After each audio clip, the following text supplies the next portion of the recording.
Jabar News TV, Najas TV.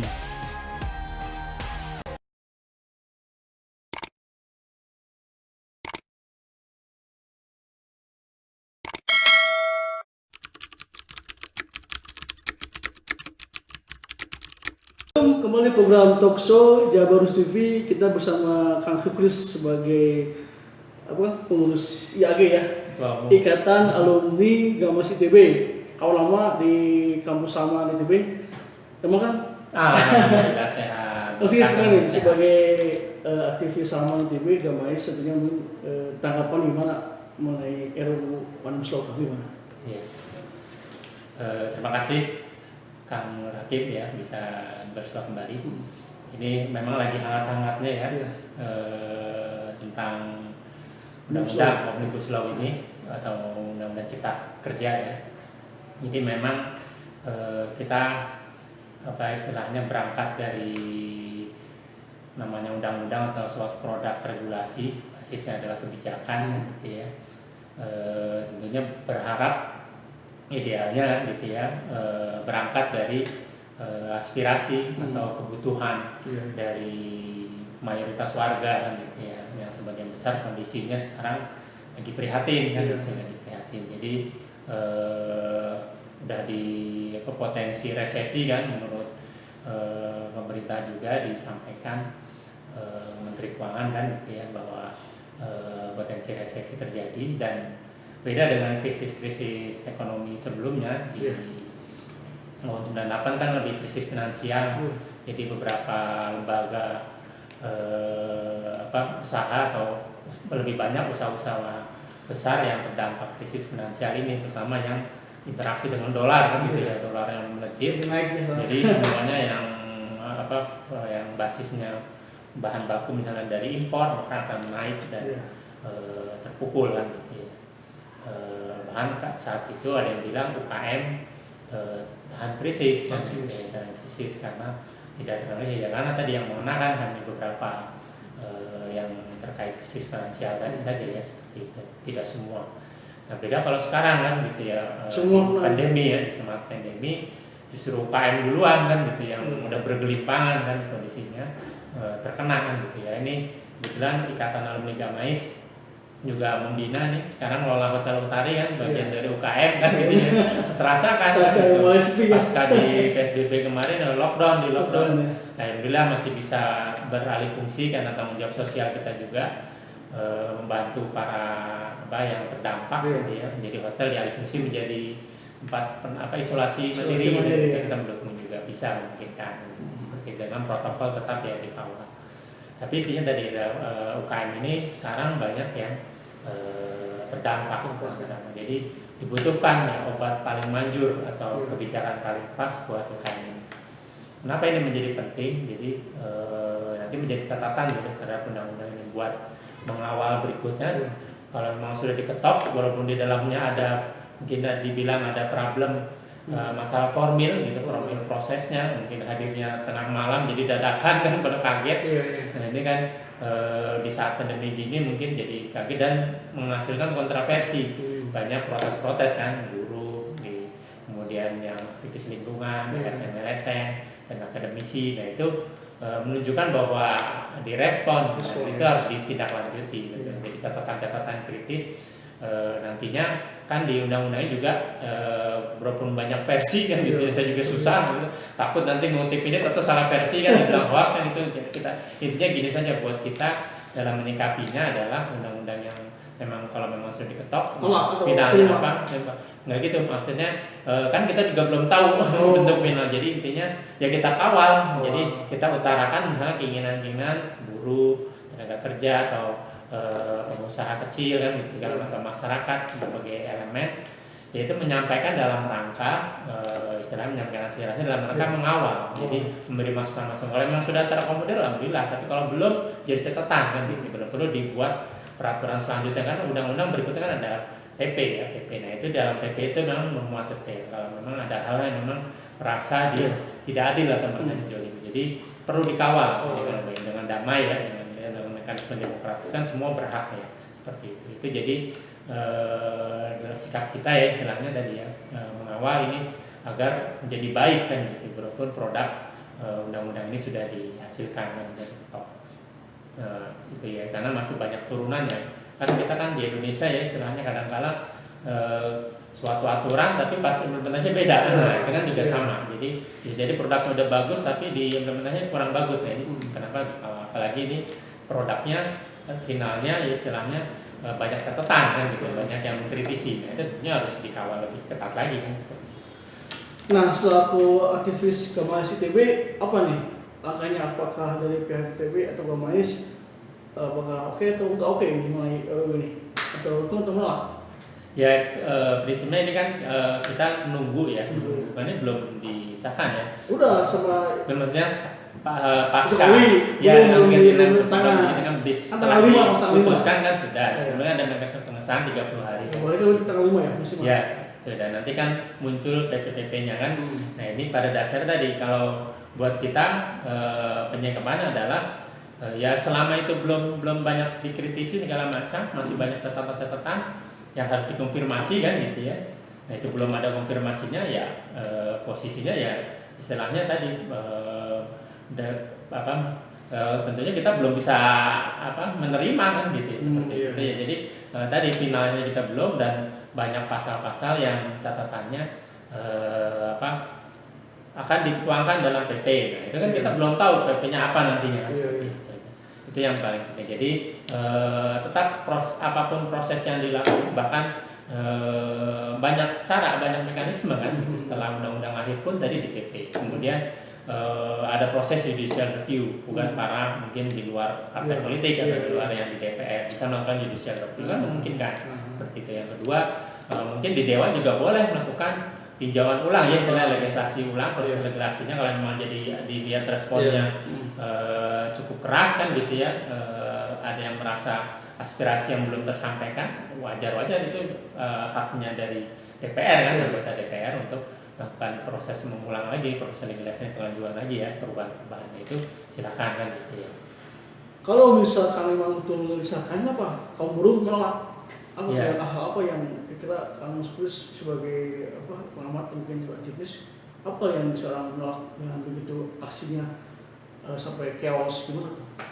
Ya intinya kan semua mungkin ada hal yang tidak pas kan dengan aksi demo berprivat 678 sampai 12 Oktober. Kan mungkin ada hal yang lebih kan bagi buruh. Iya betul. Jadi tadi respon masyarakat terhadap undang-undang kan sudah nyata, sudah ada gitu. Dan disalurkan lewat mekanisme demokratis juga kan. Dan berdemo itu kan bagian dari dilindungi undang-undang gitu ya, selama saya protap. Tetap dengan kondisi sekarang ya, nggak hanya protap peraturan tapi juga protap kesehatan lah itu yang dijaga.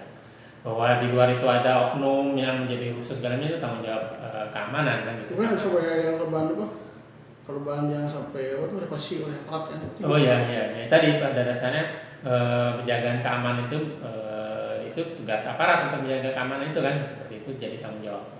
Dan kita juga sama masyarakat juga tetap agar kondisi disuarakan ya dengan damai, dengan kritik itu semangatnya juga adalah untuk kepentingan bersama dan mengaspirasikan mungkin misalnya kalau buruh ya aspirasinya tidak disampaikan gitu. Kalau mahasiswa karena gerakan moral, kalau kita kan kami aktivis mahasiswa dulu ya di gerakan moral, bukan tentang nasib kami atau nasib kita, tapi lebih ke tadi masyarakat kan. Ini yang jadi pada dasarnya yang kita gaungkan kembali semangatnya adalah perubahan nggak ada di zaman sekarang ya, zaman milenial gini kan, nggak usah ragu dalam konteks berubah. Jadi undang-undang kalau memang final pun nggak ada final tuntas, tapi tetap kalau memang revisi nggak apa-apa kan gitu, seperti itu yang harus tetap dibuka kan. Tapi ada nggak hal yang dibikin oleh pemburuh isi yang direvisi itu?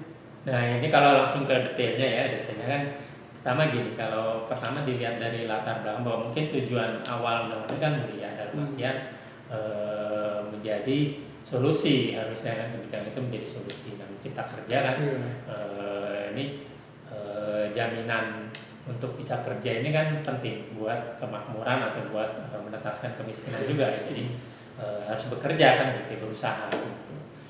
Itu yang diciptakan. Jadi ini membuat usaha-usaha baru yang mudah seperti itu. Nah ini yang dan atau bahkan dilindungi atau diadvokasi ya, difasilitasi. Karena tadi dengan kondisi pandemi gini kan yang terangsang langsung tadi UKM. Nah ini yang menjadi catatannya adalah kalau dilihat di BPS atau di data-data kan jumlah UKM itu paling besar, hampir 67 juta. Kalau jumlah usaha besar kan hanya 5 ribuan. Jadi udah jomplang gitu. Kemudian tenaga kerja Indonesia hampir 100 juta, 117 juta tenaga kerja.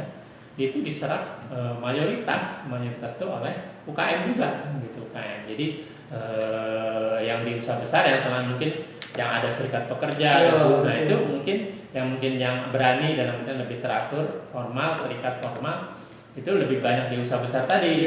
Jadi itu banyak yang disuarakan mungkin tadi baru aspirasi tenaga kerja mungkin banyak di usaha besar kan gitu. Padahal masih banyak nih jutaan lainnya yang harusnya diakomodir, yang penganggur, yang masih belum lulusan pendidikan rendah misalnya SMP yang tidak terakomodir. Jadi kondisi sekarang terpukul UKM-nya terus tidak terakomodir.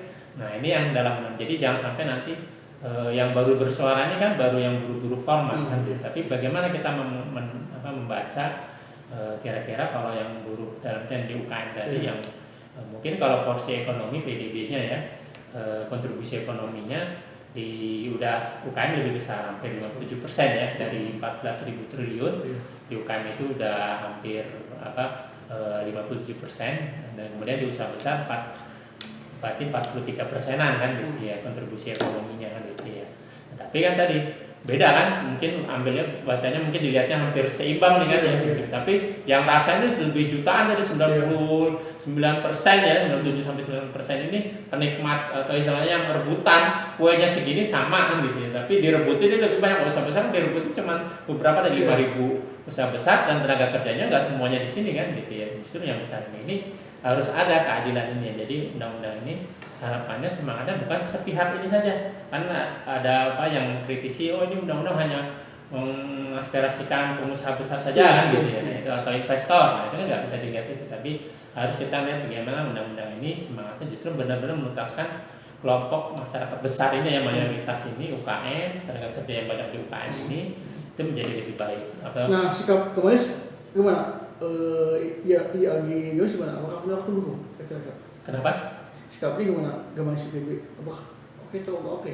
Prinsipnya kita tadi ya belum, ini kan harus mekanisme organisasi di kita. Jadi tetap kita bersama masyarakat intinya itu yang paling utama dan bukan masalah tolak menolak karena tidak ada konsekuensi apapun kan gitu. Jadi hasil bahasanya gini, kita akan terima kenyataan apapun kan gitu, dari Allah kan gitu. Jadi kalau misalnya nanti finalnya harus diimplementasikan apapun kan gitu, tapi kita kan tetap mendorong kan gitu. Ini undang-undang ini ada permasalahan gitu. Ya udah kita kawal kan gitu ya agar ada perubahan, ada diterbitkan misalnya muncul perpu kan gitu ya, itu bisa kan seperti itu atau ada judicial review kan gitu ya, itu kita dorong kan ada perubahan. Kalau misalkan pahit-pahitnya disahkan oleh Jokowi dan tantangan, apa langkah Kemenis ITB? Apakah dukung suruh kawas apa gimana? Ya intinya misalkan Jokowi disahkan. Gini tadi problem kebijakan ini kan nggak final di undang-undang, tapi kan ada produk lain ya di tadi PP segala macamnya itu kan ya nanti di situ bahwa nggak untuk perpu pun masih memungkinkan, itu judicial review juga belum kan gitu ya.